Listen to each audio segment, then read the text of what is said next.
صلى الله ربنا على النور المبين أحمد المصطفى سيد المرسلين صلى الله ربنا على النور المبين أحمد المصطفى سيد المرسلين صلى الله ربنا على النور المبين أحمد المصطفى سيد المرسلين صلى الله ربنا على النور المبين أحمد المصطفى سيد المرسلين. Sekali lagi, Assalamualaikum warahmatullahi wabarakatuh. Bismillahirrahmanirrahim. Alhamdulillah wassalatu wassalamu ala Rasulillah wa ala alihi wa sahbihi wa man walah. Wala haula wala quwwata illa billah. Rabbi shrah li sadri wa yassir li amri wa hlul 'uqdatan min lisani yafqahu qawli. Allahumma hdi qalbi wa saddid lisani bihaqqi sayyidina Muhammad sallallahu alaihi wasallam. Pertamanya, nawaitul i'tikaf fi hadzal masjid sunnatan lillahi ta'ala. Saja aku beriktikaf dalam masjid ini sunat kerana Allah Ta'ala. Yang keduanya, radina billahi rabba, kami semua redha Allah Tuhan kami. Wa bil Islam dina, kami semua redha Islam cara hidup kami. Wa bi Muhammadin rasulah, kami semua redha bahawa Muhammad sallallahu alaihi wasallam seorang rasul. Na'udzu bikalimatillahi tammati min syarri ma khalaq. Na'udzu bikalimatillahi tammati min syarri ma khalaq. Na'udzu bikalimatillahi tammati min syarri ma khalaq. Pengurusi majlis, semua seluruh jawatan kuasa masjid, mengurusi masjid, timbalan pengurusi, para pegawai, asatizah, seterusnya umat Nabi Muhammad, saudara se-Islam yang saya kasih sekalian, syukur kepada Allah Subhanahu wa taala. Dunia berkat, akhirat selamat. Manusia yang paling Allah berkat adalah Muhammad sallallahu alaihi wasallam. Waktu Nabi hijrah bersama dengan Abu Bakar, Sayyidina Abu Bakar radhiyallahu anhu, kemudian ada seorang penunjuk jalan yang bukan Islam, namanya Abdullah ibn Uraiqid. Dia tak Islam. Salah satu kejadian yang berlaku, Nabi singgah di sebuah kemah seorang pasangan suami isteri yang bernama Abu Ma'bad dan Ummu Ma'bad. Kisah ini sahih. Nabi singgah. Waktu Nabi singgah dengan Sayyidina Abu Bakar dan juga Abdullah ibn Uraiqid, waktu itu di rumah itu hanya ada Ummu Ma'bad, seorang wanita yang sudah tua, tak ada anak, di kemah tengah-tengah padang pasir. Adat orang Arab, mereka sangat memuliakan tetamu. Kalau ada orang luar Mekah datang ke bandar Mekah, kota Mekah, dia boleh tumpang mana-mana rumah selama 3 malam tanpa disoal oleh tuan rumah. Yang ni sangat pelik, ajaib, sangat bagus. Kita hari ni kalau tumpangkan orang macam tu, bangun esok cerah, rumah tu cerah. Cerah bukan dia tolong cuci, dia tolong sapu barang-barang berharga. Sampai hari ini kebanyakan rumah Arab ada bilik tetamu khas. Maka Nabi singgah, Nabi minta untuk jadi tetamu. Ummu Ma'bad, seorang wanita tua ketika itu, suaminya di luar. Kemudian Ummu Ma'bad kata, Di rumah kami, di kemah kami tiada makanan. Di kemah kami tiada makanan, bahkan air pun tiada.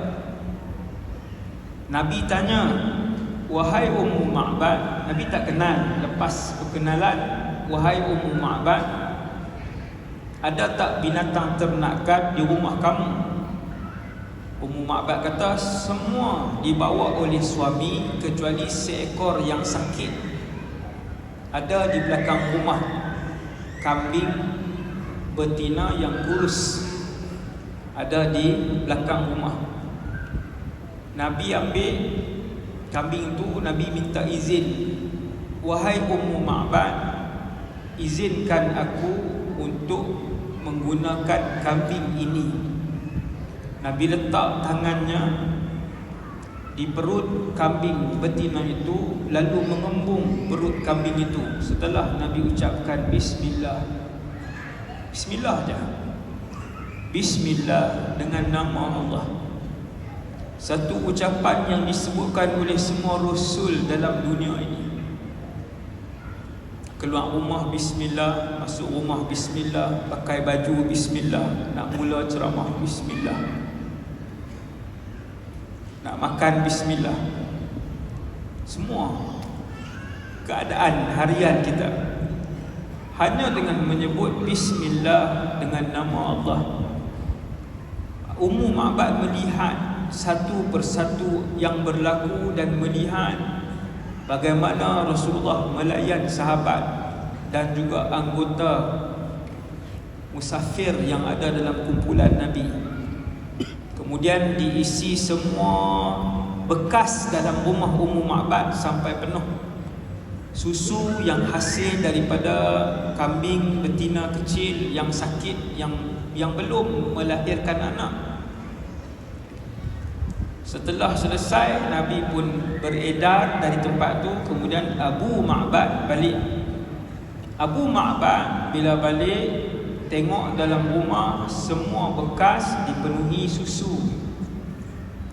Lalu Abu Ma'bad bertanya, wahai Ummu Ma'bad, tiada kambing yang aku tinggalkan kecuali yang sakit dan belum mengeluarkan anak.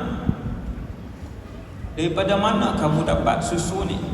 Maka jawab Ummu Ma'bad, tadi datang seorang lelaki, kebanyakan keadaannya senyum. Beliau tidak bercakap dengan suara yang lantang. Semua yang ada di kelilingnya mendengar apabila dia bercakap. Apabila dia minum, dia menyebut Bismillah. Beliau mendahulukan orang yang lebih tua daripadanya. Cerita pasal Rasulullah. Baru berjumpa, tak cukup sehari pun, beberapa jam jumpa, satu orang asing menggambarkan sifat Rasulullah sallallahu alaihi wasallam sebagai satu lelaki yang penuh dengan akhlak yang mulia. Nabi tak bagi tahu aku Rasulullah. Nabi tak bagi tahu aku ni Allah Taala hantar sebagai pesuruh Allah.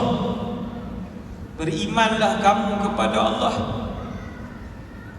Nabi hanya menjalankan tanggungjawab dia sebagai seorang hamba Allah dan sebagai seorang pesuruh Allah. Ummu Ma'bad tak tahu itu pesuruh Allah. Tapi bila suami dia balik, bila suami dia tanya, siapa yang bagi susu ni wahai Ummu Ma'bad? Ummu Ma'bad bercerita panjang, innahu rajulun mubarak. Wahai Abu Ma'bad, aku yakin lelaki yang datang itu adalah lelaki yang penuh dengan keberkatan. Dia tak tahu pun yang tu Nabi, tapi dia sebut lelaki yang penuh dengan keberkatan, Rasulullah sallallahu alaihi wasallam. Orang jumpa baginda 1 jam, orang puji akhlak baginda Rasulullah dengan akhlak baginda. Kita orang kenal 5 minit, orang sebut keburukan kita dengan perkataan yang kesat yang keluar dari mulut kita baru 5 minit. Subhanallah wa ni'mal wakil zaman ini. Maka lelaki dan manusia yang paling Allah berkat dalam alam ini adalah Rasulullah sallallahu alaihi wasallam, kerana beliau, baginda Rasulullah, manusia yang paling mentaati Allah Subhanahu wa taala. Itu rahsia dia. Manusia yang paling mentaati Allah. Manusia yang apabila azan dilaungkan, apabila suara yang mewakili Allah berkumandang, Allahu Akbar, Allahu Akbar, bergetar kerinduan bila mendengar suara azan, bergegas meninggalkan pekerjaan untuk menyambut seruan Allah Subhanahu wa taala. Beliau adalah Muhammad sallallahu alaihi wasallam, manusia yang paling taat kepada Allah Subhanahu wa taala. 5 kali sehari Allah SWT menjemput kita ke rumahnya. 5 kali. Malam ni boleh muhasabah berapa kali kita ke rumah Allah. Kalau kita kerja dengan pejabat, tak boleh nak keluar, ada alasan tak main masjid, boleh semayang jemaah di pejabat. Tak apa, tapi kalau kita tokek, kita manager, kita yang bos, kita boleh tinggal tempat kita bila-bila masa saja untuk pergi ke masjid. Tapi tak pergi juga, sebab sibuk bermesyuarat, sibuk kira harta. Manusia yang paling Allah berkat adalah manusia yang paling mentaati Allah Subhanahu wa taala. Itulah Rasulullah sallallahu alaihi wasallam. Sebelum saya lupa, gempa bumi di Turki dan Syria. Ini bukan nak kutip derma lah, beritahu saja. Kau panas nak kuat-kuat, tadi nak bergaya juga.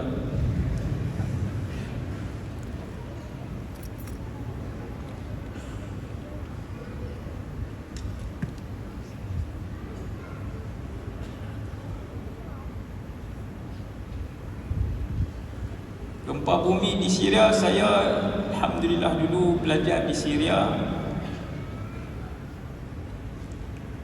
Kami akan ke sana nanti bulan 8 bersama dengan tuan-tuan guru yang dulu pernah belajar di Syria. Nah, adalah beberapa orang tuan-tuan guru, semua tuan-tuan guru. Saya je tolong angkat beg. Bulan 8. Kemudian bila berlaku gempa bumi, masing-masing pakai kata boleh pergi kan ni? Sebab gempa bumi itu sudah ratusan tahun tidak berlaku. Wallahu alam, itu yang saya tahulah. Ratusan tahun di Syria, mana ada gempa bumi di Syria. Semalam saya berhubung dengan satu orang kawan kenal di Turki. Maklumat yang saya dapat di Turki, saya tanya dia macam mana dengan bantuan daripada NGO di seluruh dunia. Dia kata di Turki tak putus bantuan, sangat banyak. Sebab Turki ni dia moden, lapangan terbang dia banyak, tak ada sekatan, suasana politik dan sosial dia mengalu-alukan bantuan antarabangsa untuk masuk. Dia mudah lah, dia mudah. Barang pun banyak. Tetapi di Syria setakat semalam, di satu tempat yang kritikal, baru masuk satu NGO, baru masuk satu.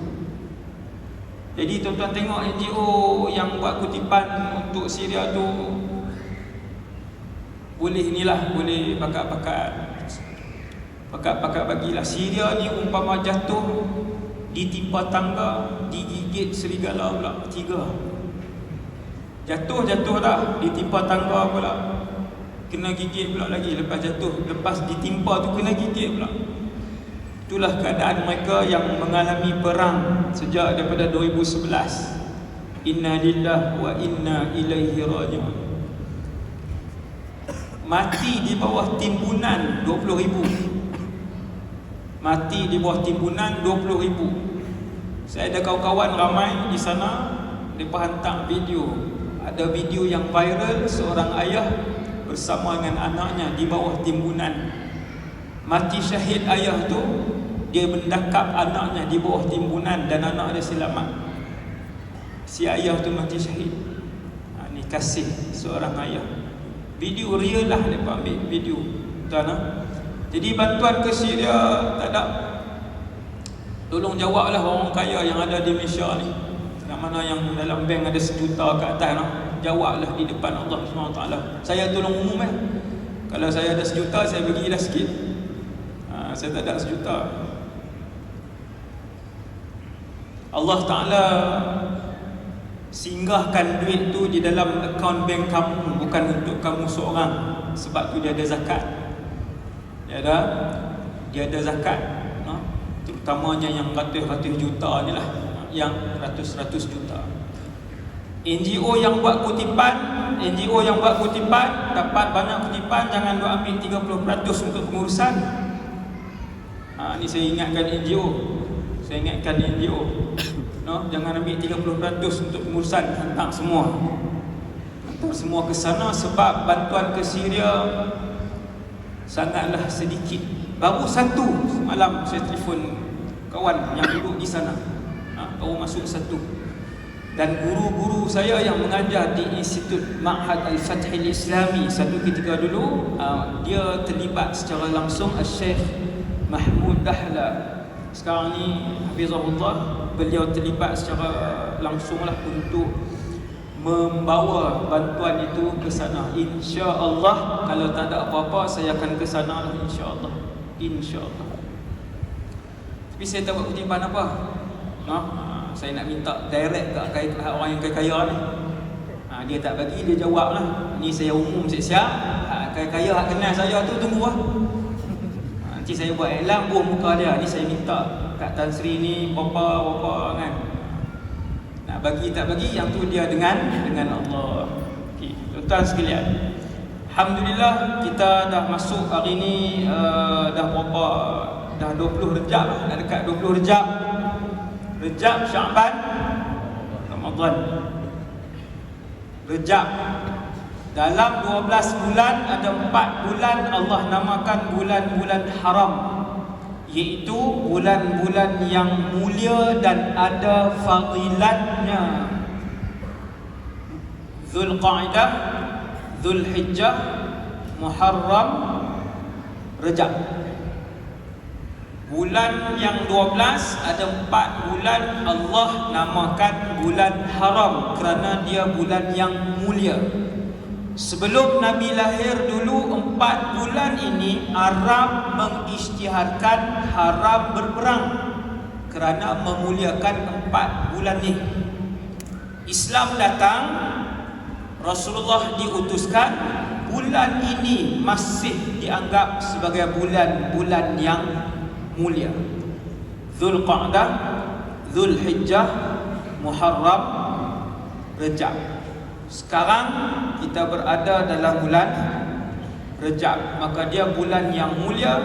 Yang pertama, Nabi membanyakkan amal ibadat dalam bulan Rejab. Yang ni confirm, tak ada khilaf, InsyaAllah. Nabi membanyakkan ibadat dalam bulan Rejab.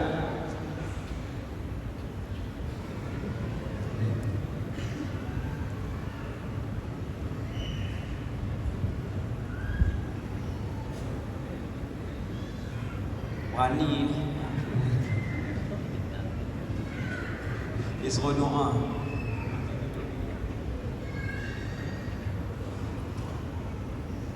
Bulan Rejab, jadi ulama sebut, Syekh Abu Bakar Al-Imam Abu Bakar Al-Warraq, dia sebut Rejab Syahruz Zar'i. Rejab bulan untuk bercucuk tanam, Sya'ban Syahruz Saqi. Sya'ban bulan untuk mengairi tanaman, wa Ramadan Syahrul Hasad. Dan bulan Ramadan, tuan-tuan, yang berbaki tak lama lagi adalah bulan menuai. Kita dapat 1 Ramadan baru start pegang Quran, baru start sapu debu daripada Quran. Ulama salaf dulu Rejab mereka memulakan untuk tambah ibadat. Mula daripada malam ni, tuan-tuan tambah ibadat. Ia adalah sunnah Rasulullah sallallahu alaihi wasallam, mula menambahkan amal ibadat dalam bulan Rejab. Allah sebut dalam surah At-Taubah ayat 36, inna iddatasy syuhuri 'indallah 12 syahran. Allah Ta'ala sebut di sisi Allah bilangan bulannya 12 bulan daripada Muharram apa semua tu sampai ayat zalikad dinul qayyim, itulah agama yang mantap kukuh, fala tadhlimu fihinna anfusakum. Dalam ayat tu Allah Ta'ala sebut tentang bulan-bulan haram yang 4 tadi. Nabi huraikan ada 4 bulan haram. Allah Ta'ala sebut dalam surah At-Taubah, jangan menzalimi diri kalian dalam bulan tu. Bulan kita duduk ni, iaitulah bulan Rejab, bulan yang mulia, sesuai untuk kita tambahkan bilangan puasa. Yang dulu puasa seminggu sehari, bulan Rejab dia puasa seminggu 2 hari. Wahai Allah, aku tambahkan bilangan ibadat ni kerana bersuruhmu dan kekasihmu menambahkan amal ibadatnya dalam bulan ini. Kalau dulu bawa mai sembahyang Jumaat seminggu 50, dalam bulan Rejab tambah 100. Bagi tahu dekat diri kita, ya Allah, aku tambah jadi 100 ini kerana kekasihmu Muhammad sallallahu alaihi wasallam meningkatkan ibadat dalam bulan Rejab. Sebab tu Nabi sebut sum minal hurumi watruk, berpuasalah dalam bulan-bulan haram dan tinggallah mana yang kamu nak. Puasa yang kamu nak, tinggalkan dengan mana yang kamu nak. Riwayat Imam Ahmad dengan sanad jayyid, sanadin jayyid. Dan Ibnu Rajab dalam kitabnya Lataiful Ma'arif, Al-Imam Ibnu Rajab dalam kitabnya Lataiful Ma'arif, beliau sebut para sahabat bila masuk bulan Rejab mereka suka untuk mengerjakan umrah. Dengar ni sunnah-sunnah. Ni sunnah sahabat ni bukan bid'ah ni. Geng suka bid'ah orang dengar elok. Ni yang ulama kami ajar. Ulama kami ajar untuk membanyakkan ibadat dalam bulan Rejab ni. Ini dalilnya. Ini dalilnya, ini kitabnya, ini hadisnya, ini ayat Qurannya. Jangan cepat sangat melatah hobi nak bid'ah syirikkan orang ni. Tuan-tuan, kata Al-Imam Ibn Rajab dalam kitab Lataiful Ma'arif, istahabba Umar bin Al-Khattab, Sayyiduna Umar bin Al-Khattab, Sayyidatuna Aisyah radhiyallahu anha, dan juga Sayyiduna Ibnu Umar, bila sampai bulan Rejab, sahabat-sahabat ni dan ada lagi sahabat lain, mereka suka pilih Rejab untuk mengerjakan umrah. Rejab untuk mengerjakan umrah, bulan yang sahabat dan Rasulullah membanyakkan amal ibadat, persiapan untuk ke Ramadan, persiapan untuk masuk ke Ramadan. Tuan-tuan yang dirahmati Allah SWT sekalian, saya mengambil kisah seorang sahabat, satu kisah saja malam ni. Seorang sahabat Nabi yang saya yakin saya sebut nama dia, ramai daripada kita yang tak pernah dengar nama sahabat tersebut, iaitu Sa'id bin Amir Al-Jumahi. Sa'id bin Amir Al-Jumahi. Jarang orang Melayu nama Sa'id. Sa'ad ramai, Sa'id jarang sikit. Sa'id, ia nama yang barakah. Nak bincang barakah ni. Barakah ni tajuk dia panjang. Masa yang barakah, umur yang barakah, keluarga yang barakah, harta yang barakah, subhanallah, anak-anak yang barakah, kehidupan dunia yang diberkati oleh Allah Subhanahu wa taala. Barakah. Antara cara untuk mengambil keberkatan, namakan anak-anak ni dengan nama alim ulama ataupun dengan nama para sahabat yang berkat. Antaranya Sa'id, seorang sahabat yang sangat hebat tapi tak ramai umat Nabi sallallahu alaihi wasallam yang kenal dengan beliau. Antara guru beliau yang beliau tak pernah cakap walaupun satu perkataan, tetapi guru itulah yang mengubah hidup beliau. Tengok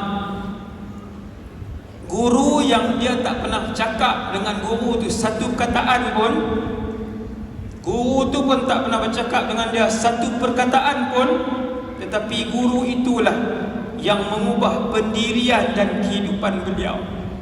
Ketika mana dia melihat guru itu ataupun manusia itu sedang diazab dan dibunuh oleh pemimpin-pemimpin Mekah satu ketika dulu. Zaman Rasulullah ada satu orang sahabat Nabi pun tuan-tuan kita jarang dengar nama, iaitu Khubayb ibn Adi. Khubayb ibn Adi, bukan Khabbab ibn al-Arz, tu sahabat lain pula. Khabbab satu orang sahabat yang diseksa. Dia hidup zaman Rasulullah, dia diseksa, disalai di atas api sehingga kelihatan tulangnya. Disalai di atas api sehingga kelihatan tulangnya. Tuan-tuan, 25 juta orang Islam di Malaysia, termasuk saya yang bercakap, tidak pernah disiksa sebegitu untuk menjulang dan menyebarkan Islam. Beruntung kita. Kita pegang Islam dalam keadaan yang selesa, tak ada ujian apa pun. Tu pun ikut Taipusam berarak, dia pun masuk juga berarak dalam Taipusam. Minggu lepas saya dapat, ni bukan keluar tajuk ni, saya dapat video. Itu pertama kali saya tengok dan saya terkejut. Video tu di satu negeri di Malaysia.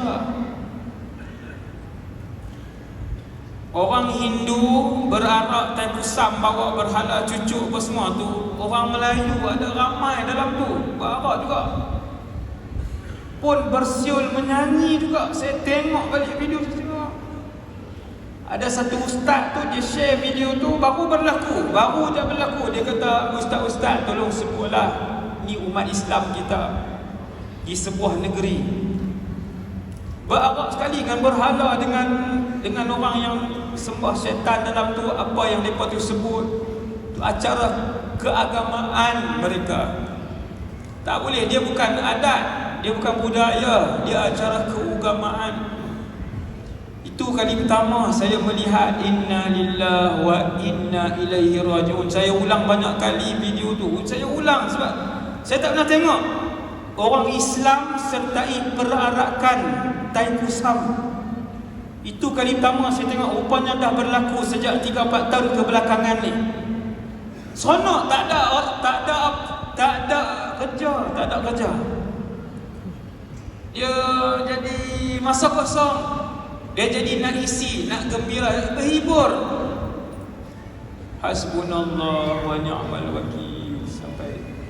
Sampai tak ada had nak berhibur, sampai tak ada had. Dengan berhala-berhala tu kamu ikut, dengan dia paduk nyanyi pun kamu melompat-lompat nyanyi dalam tu. Ada yang tak bertudung, Melayu Islam, ada yang bertudung. Saya tengok, saya kata, la ilaha illallah, Malaysia, ingatkan luar. Dan jagalah tuan-tuan anak-anak yang akan dipersoalkan di hadapan Allah Subhanahu wa taala. Ibu ayah tolong tengok anak-anak sampai ke perarakan Taipusam, mereka ikut anak-anak baru ni. Wal'iyadzubillah, inna lillahi wa inna ilaihi raji'un. Sa'id bin Amir, dia tengok satu orang lelaki nama Khubayb ibn Adi. Waktu ni kisah ini berlaku, Rasulullah dah hijrah pergi Madinah. Nabi telah berhijrah ke Madinah Munawwarah, semua sahabat. Mekah tidak berbaki orang Islam kecuali sedikit yang sangat. Semua dah hijrah ke Madinah, berlaku perang Badar, umat Islam menang perang Badar. Baru 2 tahun bentuk negara Islam Madinah, umat Islam dengan bantuan Allah, dengan izin Allah, dengan kasih Allah menang. Walaupun bilangan mereka sedikit. Dengarlah semua umat Nabi Muhammad, umat Islam selalunya menang apabila iman mereka sempurna dengan Allah. Kalau 1000 orang tentera, ada 5 orang yang penyakit, boleh kalah 1000 tadi. 1000 orang tentera Islam boleh kalahkan 10,000 tentera bukan Islam. Seandainya 1000 tentera Islam semua solid beriman dengan Allah Azza wa Jalla, tidak mendahulukan dunia daripada akhirat, mesti menang. Berapa tahun sejarah membuktikan? 1000 tahun sejarah membuktikan umat Islam tentera mereka selalunya sedikit. Akhir zaman nanti 2023, akhir zaman nanti akan berulang peperangan itu. Kita akan bertempur dan menghadapi tentera bukan Islam. Bilangan kita ratusan kali ganda lebih kecil, tetapi kita akan menang dengan izin Allah Subhanahu wa ta'ala. Sebab yang sertai pasukan Imam Mahdi ketika itu kesemuanya orang beriman sahaja, aulia sahaja. Aulia saja. Seluar pendek tak boleh. Main takraw petang-petang seluar pendek, yang tu selamat malam, kirim salam. Hari-hari isap rokok, buih lagi, yang tu selamat malam. Semayang tak cukup 5 waktu lagi, yang tu kirim salam. Dia mesti yang solid. Yang solid. Main game sampai tak semayang, lagi kirim salam. Boleh main game sampai lepas semayang Jumaat, main game. Takbir kuat. Kan Allah Akbar, saya pergi mana tau, anak remaja macam ni, orang muda ramai kan. Takbir punya kuat, subuh esok tak semayang. Takbir apa? Takbir kuat, selaras dengan ibadat. Tuan sekalian,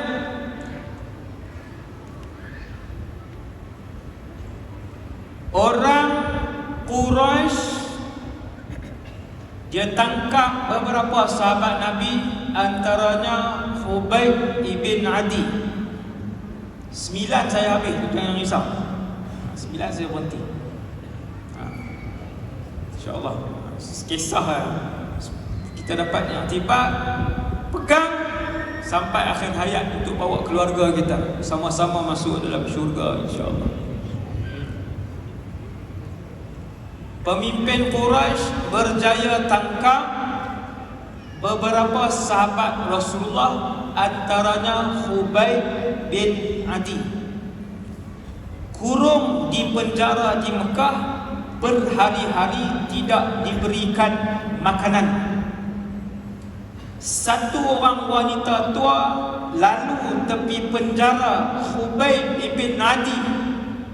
Setelah hari ketiga, hari keempat tidak diberikan makanan, kata jariyah wanita itu, dia kata, demi Allah, aku melihat buah-buahan di tangan Khubayb, yang mana buah-buahan itu bukan pada musimnya.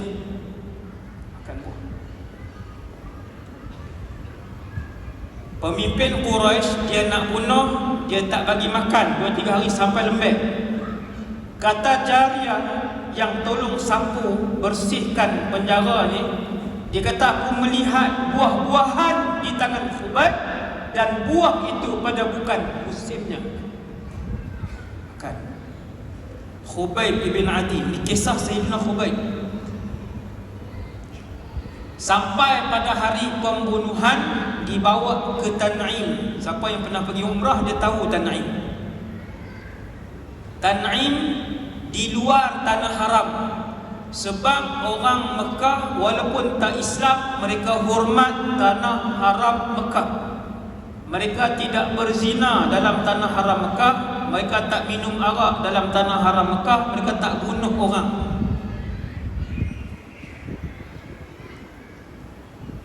Orang Arab zaman tu walaupun tak Islam, mereka takkan bunuh orang dalam tanah haram. Nak bunuh orang, dia keluarkan daripada tanah haram ke Tanaim, tanah halal. Keluar ke Tanaim. Bawa Khubayb ibn Adi, buat pengumuman dalam TV, radio semua. Contohlah ni, contoh, buat pengumuman semua penduduk Mekah keluar ke Tanaim untuk menyaksikan dan memberikan penghinaan terakhir kepada musuh Mekah, iaitu sahabat Nabi Muhammad sallallahu alaihi wasallam. Khubayb diikat, disalibkan, bukan kerana mereka beragama Kristian, bukan. Tapi bila ikat orang di kayu yang dibuat macam tu, sebab tangan nak ikat macam tu, maka Arab pun guna perkataan yuslabu. Disalib itu maksudnya diikat pada kayu yang berbentuk T itu. Yuslabu. Khubayb ibn Adiyin. Disalibkan Khubayb, seluruh penduduk Mekah telah pun sampai. Kata Sa'id bin Amir, ini hero cerita ni, dia belum Islam, dan ketika itu usianya masih remaja. Disebabkan aku remaja, aku masuk celah-celah bawah sampai ke depan, sehingga aku melihat Abu Sufyan bin Harb dan Safwan ibn Umayyah dan beberapa menteri-menteri kanan Quraisy ketika itu. Menteri-menteri kanan Quraisy diberi duduk tempat depan sekali untuk memberi penghinaan terakhir. Semua penduduk Mekah ribuan telah berkumpul. Ketika Khubayb disalib, aku mendengar satu permintaan daripada Khubayb, iaitulah, wahai pemimpin Mekah, izinkan aku solat 2 rakaat semayang. Penyejuk hati umat Nabi Muhammad sallallahu alaihi wasallam, yang membuatkan seseorang itu berada seakan-akan sangat hampir kepada Allah Subhanahu wa ta'ala, ialah ketika mana seseorang itu solat. Dan beruntunglah manusia yang akhir hayatnya dipilih oleh Allah ketika mana dia solat, sujud kepada Allah Subhanahu wa ta'ala. Sebab waktu mati tidak boleh dipilih dan tidak boleh dibeli. Sekalipun kamu mempunyai 100 bilion USD, kamu tak boleh pilih. Bila Allah mematikan seseorang itu dalam keadaan sujud, bermaksud itulah pilihan Allah dan hadiah kemuliaan Allah Subhanahu wa ta'ala kepada orang itu. Allah nak muliakan dia, bertemu dengan Allah, berpisah roh daripada tubuhnya dalam keadaan yang paling mulia kehidupan orang itu, iaitulah dia rukuk atau sujud ataupun menyembah Allah Subhanahu wa ta'ala. Khubayb tak minta untuk balik rumah 2 hari 1 malam. Khubayb tak minta untuk makan makanan yang sedap buat kali yang terakhir. Permintaan terakhir Khubayb satu saja, solat 2 rakaat. Itulah permintaan manusia-manusia yang berhati akhirat. Manusia-manusia yang berhati akhirat sentiasa mendahulukan Allah dan Rasulnya dalam kehidupannya. Dia nak buat keputusan dalam rumah tangga dia, dia utamakan akhirat. Dia nak buat keputusan dalam perniagaan dia, dia utamakan akhirat halal dan haram. Dia nak buat keputusan dalam kerjaya dia, utamakan akhirat. Pekerjaan aku ataupun benda yang aku buat ni halal ataupun haram di sisi Allah Jalla Jalaluhu. Da'ni arka'u rak'atain, berikan aku untuk solat 2 rakaat. Kan nak jumpa dan bercakap dengan anak dan isteri.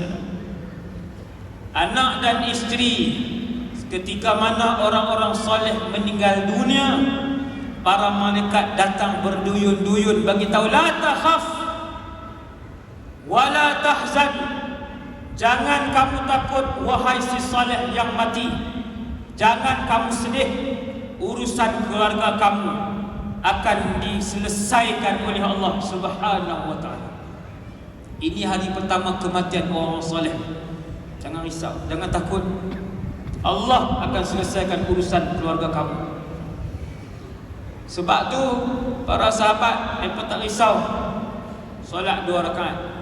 Permintaan terakhir Khubayb ibn Adi diterima oleh pemimpin Quraisy. Selalunya raja ni dia zalim macam mana pun dia akan tanya ada permintaan terakhir. Tuan-tuan tengoklah cerita-cerita kerajaan dahulu. Kalau dia nak hukum bunuh, dia akan tanya apa permintaan terakhir kamu. Termasuk Fir'aun yang membunuh Masyitah.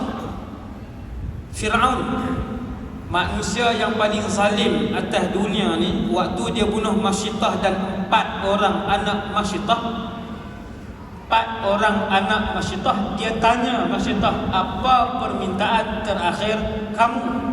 Ini dalil dia. Dia tanya, maka Masyitah pun jawab. Adalah cerita dia panjang, cari sendiri. Tuan-tuan cari. Menarik cerita wanita yang hebat. Setelah dia solat, Khubayb ibn Adi, satu orang guru yang saya sebut tadi, belum ada satu perkataan dia bercakap dengan Sa'id, dan Sa'id bin Amir belum sempat bercakap satu pun perkataan, tetapi Khubayb itulah yang mengajarkan kepada Sa'id erti kehidupan dunia dan akhirat ini. Nampak tuan? Ajaib, Masya Allah.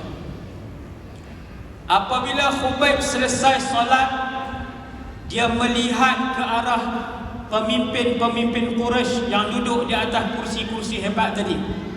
Dia kata, aku sengaja memendekkan solat tadi kerana risau kamu sangkakan aku takut dengan mati. Masih jantan lagi, nak kena bunuh dah. Masih lelaki lagi, masih panglima lagi. Kita baru kena gertak tukar tempat kerja, tukar tempat kerja, terus sokong. Tak kira zalim ke tak zalim ke, sokong. Janji tak tukang saya tempat kerja. Susah bos. Anak 3 orang dah mengaji daftar sekolah, susah lah. Bini saya pun duduk berniaga depan rumah apa. Iman saya dan iman kita hari ini. Dia tengok muka pemimpin-pemimpin Quraisy, dia kata, aku pendekkan salat sebab aku tak mau kamu sangkakan aku takut untuk mati. Tapi itu penghormatan dan amalan terakhir dia sebelum dia mati, solat. Allahu Akbar. Habis. Lalu diikat tubuh Khubayb di atas kayu tadi. Orang ramai mula membaling batu. Tuan-tuan, seketul batu tu rasa macam mana? Orang ramai mula membaling batu dan kayu. Darah mula bercucuran daripada tubuh Khubayb. Lalu pemimpin Quraisy mengarahkan untuk pekerja bunuh itu memotong tubuh Khubayb sedikit demi sedikit. Lalu anggota tubuh sahabat Nabi yang bernama Khubayb ibn Adi radhiyallahu anhu dipotong kakinya. Pemimpin Quraisy bangun. Wahai Khubayb, kalau kamu nak aku bebaskan kamu sekarang, gantikan dengan tempat kamu itu dengan tubuh Muhammad sallallahu alaihi wasallam. Sallallahu alaihi wasallam itu saya sebut. Pemimpin Quraisy itu kata, wahai Khubayb, aku turunkan kamu sekarang kalau kamu tebuskan diri kamu dengan tempat dan jasad Muhammad, walaupun tubuh kamu sedang dan telah dipotong sekarang. Potong kaki. Khubayb tengok muka pemimpin Quraisy tu, dia kata bukan saja tubuh ini tidak boleh ditukar dengan kekasih kami Muhammad, kalau kamu nak cucuk tubuh Nabi kami dengan sebatang duri pun takkan aku benarkan. Kamu nak lukakan tubuh kekasih kami dengan sebatang duri, takkan aku benarkan. Yang tu bukan kena potong kuku tuan, bukan potong kuku, dipotong. Lalu dipotong tubuh Khubayb sedikit demi sedikit sebelum beliau menghembuskan nafas yang terakhir. Beliau mendongakkan kepalanya ke langit. Allahumma ahsihim adada waqtulhum bidada wala tubqi minhum ahada. Kata Sa'id, aku mendengar doa itu dan aku menghafal doa itu. Ya Allah, kira mereka seorang demi seorang. Khubayb kata, kira mereka seorang demi seorang. Bunuh mereka semua sekali yang hadir ini, dan jangan tinggal seorang pun. Tuan-tuan, waktu tu yang hadir tu semua bukan Islam. Wala tubqi minhum ahada, jangan kau tinggalkan seorang pun. Semua yang hadir tu mati. Ni mati dalam perang ni mati dalam perang ni. Kalau yang tak mati, masuk Islam.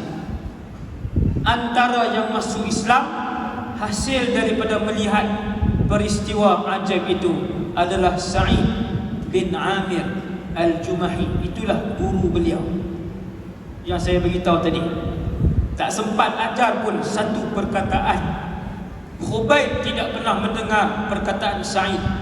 Sa'id tidak pernah mendengar perkataan Khubayb. Kata Sa'id, peristiwa itu membuatkan aku berfikir dan bermimpi. Acap kali bermimpi berulang kali melihat wajah Khubayb ibn Adi, dan akhirnya aku mengisytiharkan asyhadu an la ilaha illallah wa asyhadu anna Muhammadar Rasulullah. Sa'id pun berhijrah pergi Madinah. Hijrah pergi Madinah, siapa ada di Madinah? Nabi Muhammad sallallahu alaihi wasallam.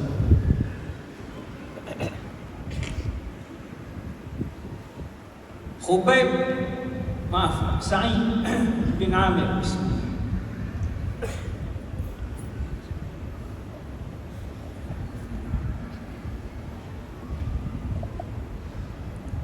Sa'id hijrah ke Madinah, duduk dengan Rasulullah, jadi anak murid yang rapat,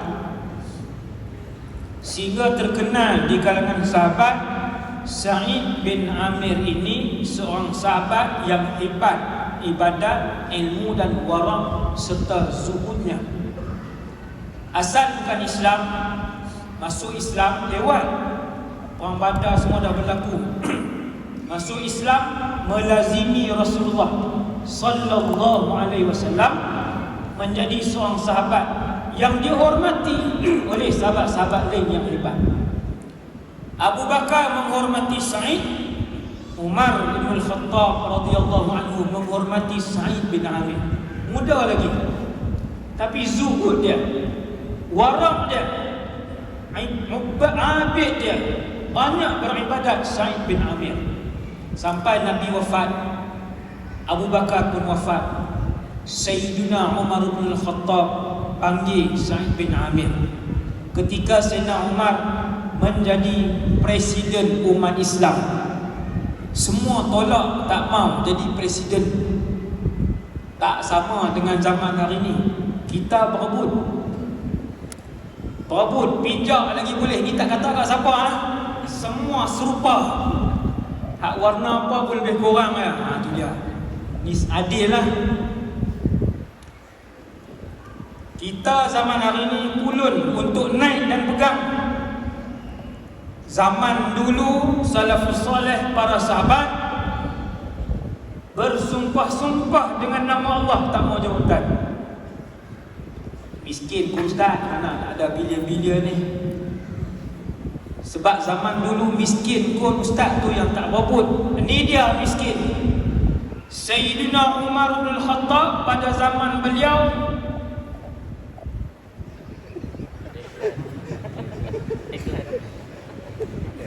Sayyidina Umar bin Khattab pada zaman beliau, Rom dan Parsi dikalahkan.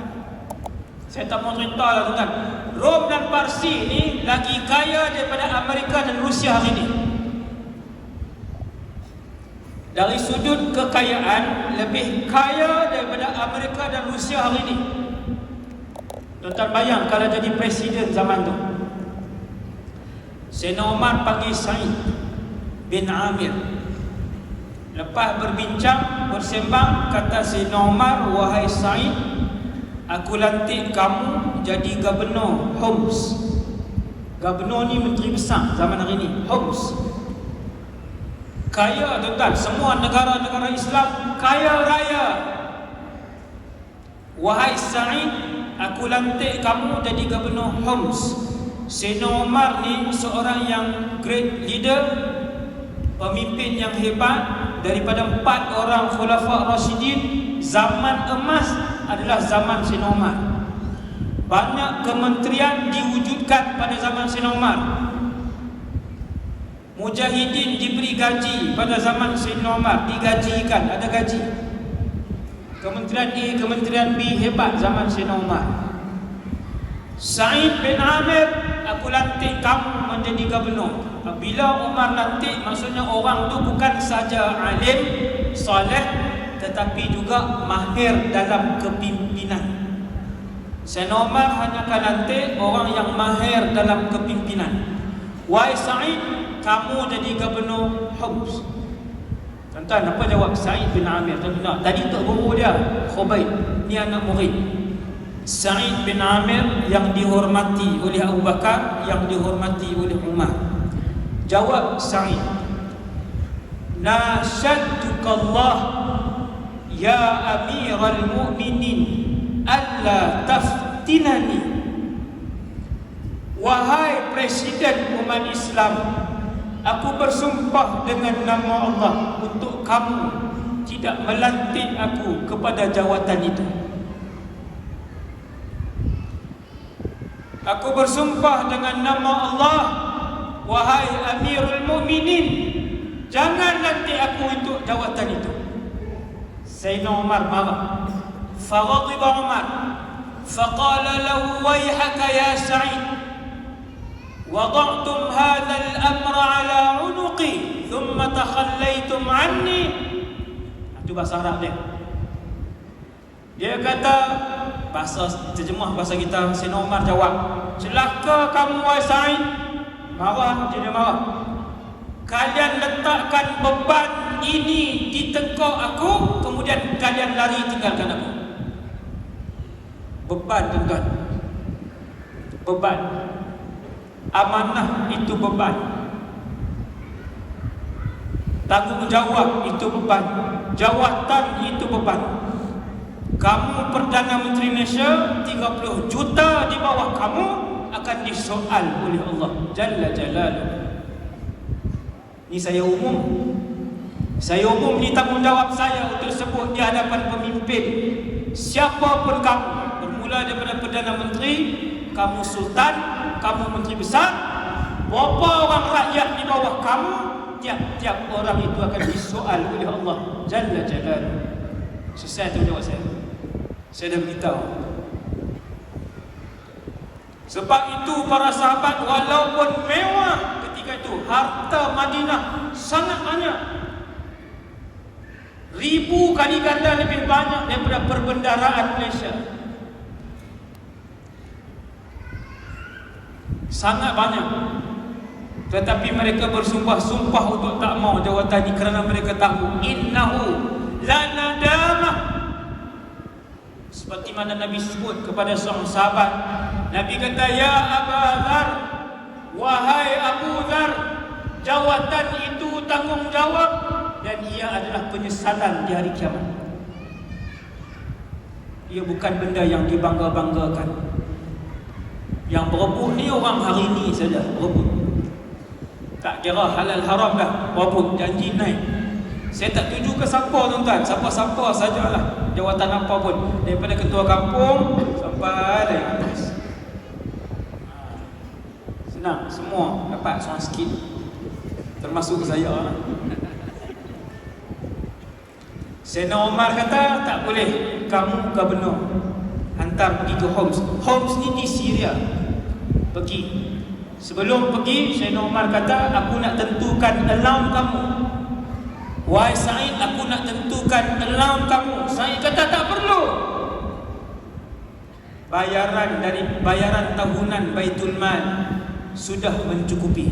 Duit Baitul Mal, duit zakat dah cukup, tak perlu. Dia pergi bawa ahli keluarga, pergi ke Homs. Selepas beberapa bulan, datang wakil-wakil pemerintah daripada seluruh dunia Islam, wakil daripada Homs, wakil daripada Dimashq, wakil daripada Qahirah, wakil daripada Kufah, wakil daripada Baghdad. Sayyidina Umar menghadap Sayyidina Umar kata, tulis nama fuqara di negeri kamu, orang-orang fakir. Lalu sampailah senarai nama fuqara, orang-orang fakir Homs. Sampailah senarai nama orang-orang fakir daripada negeri Homs. Sayyidina Umar membaca satu persatu, fulan bin fulan, fulan bin fulan, sampailah kepada nama Sa'id bin Amir Al-Jumahi. Sayyidina Umar bertanya, amirukum faqir? Gubernur kalian fakir? Lalu jawab wakil daripada Homs itu, ya, gubernur kami fakir. Bahkan aku melihat beberapa hari di rumahnya tidak dihidup dan dibakar api untuk dimasak makanan. Amanah macam tu sekali. Amirukum faqir? Gubernur kalian fakir? Ya, gubernur kami fakir.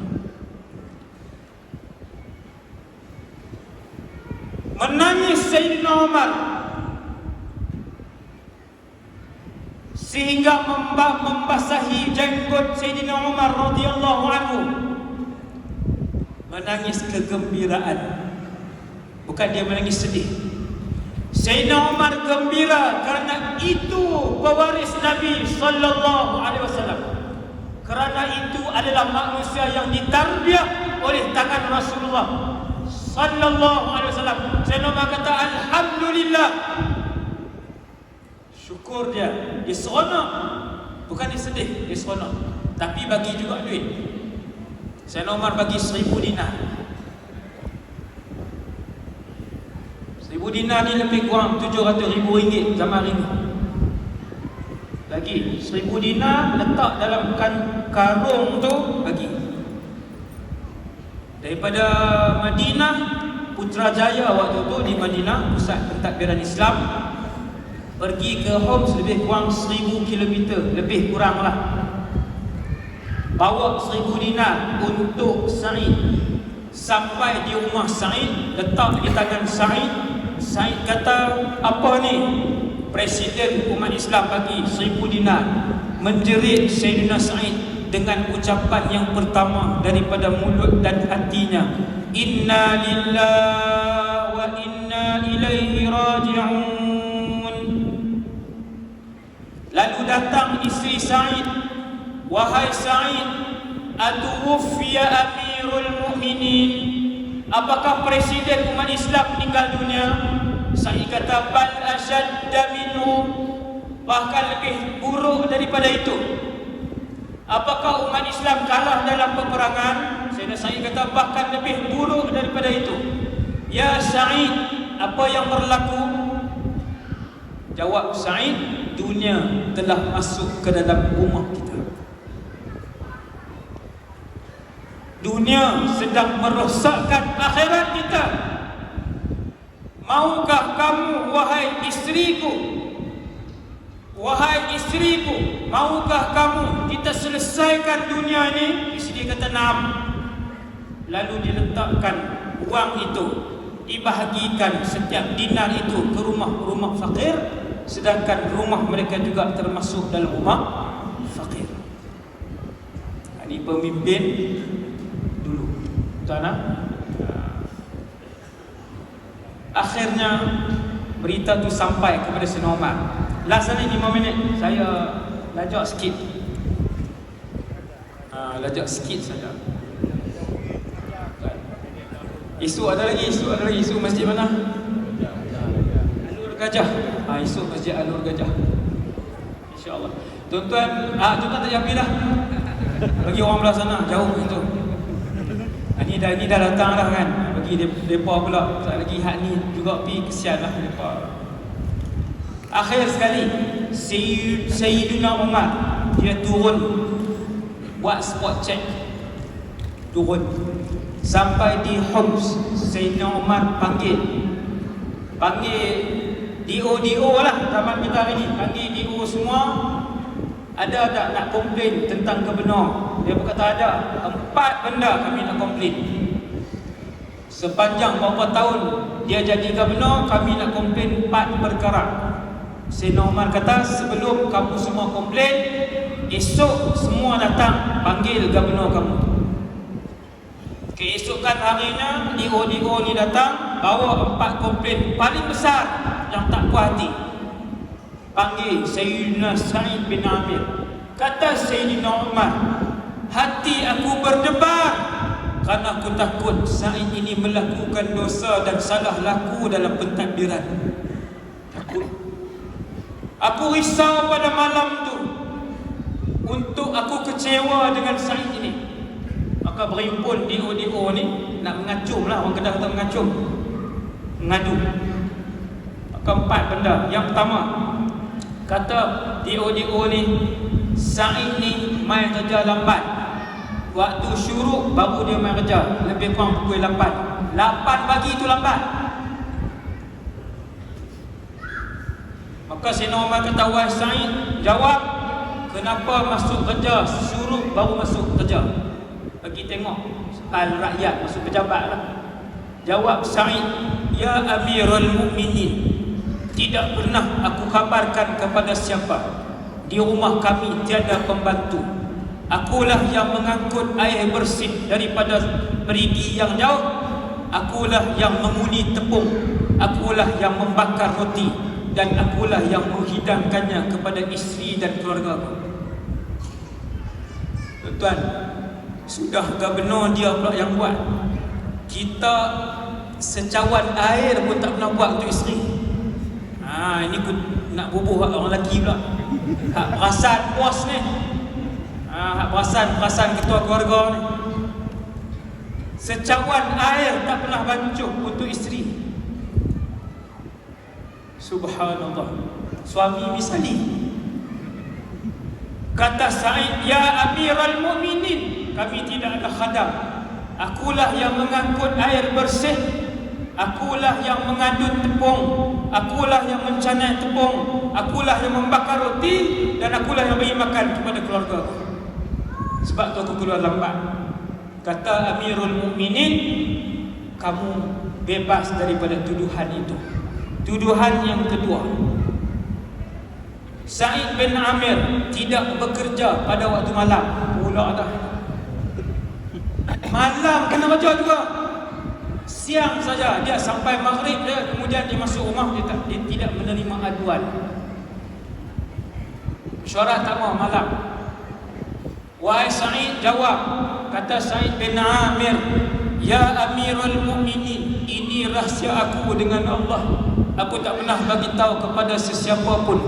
Seluruh siang aku khidmatkan untuk masyarakat Homs, dan seluruh malam aku beribadah kepada Allah Jalla Jalaluh.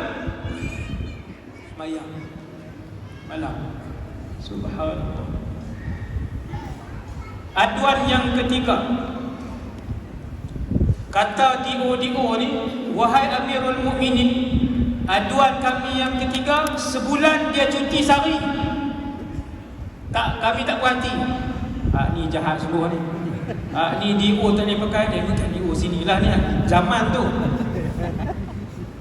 Kami nak komplain sebab dia ni ambil cuti sehari sebulan. La yakhruju ilaina yauman fi syahr.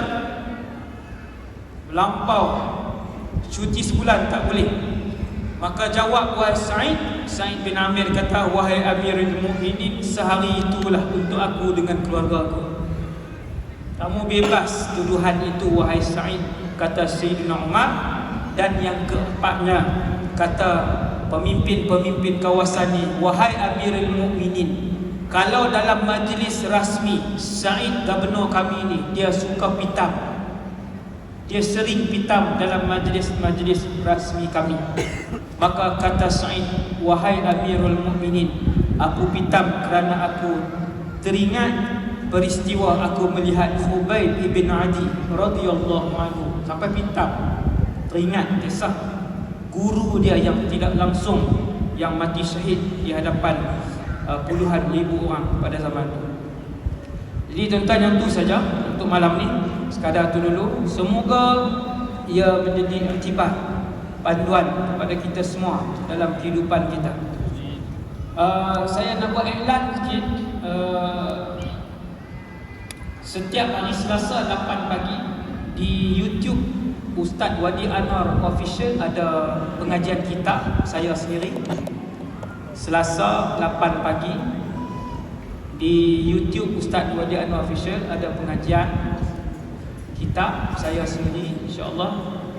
Dan hari Rabu dan Khamis 9 malam. Selasa 8 pagi, Rabu dan Khamis 9 malam. Hari Rabu ada huraian kupasan isu-isu kontroversi agama. Hari Khamis 100 episod akhir zaman yang tuan-tuan duk tunggu lama tu. Hari Khamis 9 malam selama 30 minit di YouTube Ustaz Wadi Anwar Official ada segmen akhir zaman sebanyak 100 episod, bermula daripada tanda kiamat yang pertama sampai bumi kiamat. Ni baru masuk episod kedua kot, mukadimah 2 episod. Tuan-tuan, saya umum ni semoga itu tanggungjawab saya lah. Saya dah cerita kat tuan-tuan, maka di hadapan Allah saya akan jawab begitulah, di hadapan Allah SWT, bahawa saya telah pun sampaikan. Allahumma fashhad. Wa sallallahu ala sayyidina Muhammad wa ala alihi wasallam. Terima kasih kepada seluruh pengurusan masjid dan semua penduduk di negeri Melaka ni lah. Negeri Melaka ni banyak kali sangat dah saya turun ni. Hari itu pun beberapa kali dah ramai. Yang baru ni pun 80,000 orang. Baru itu kan selawat di malam ni lagi. Tahniah pada semua penduduk Melaka. Semoga mengimarahkan masjid dan majlis ilmu berterusan, insya-Allah, kerana dengan ilmu dan kefahaman insya-Allah menyelamatkan kita daripada fitnah yang begitu banyak di akhir zaman. Assalamualaikum warahmatullahi wabarakatuh. Saya selalu kembali pada pengurus majlis. Alhamdulillah, demikian tadi kuliah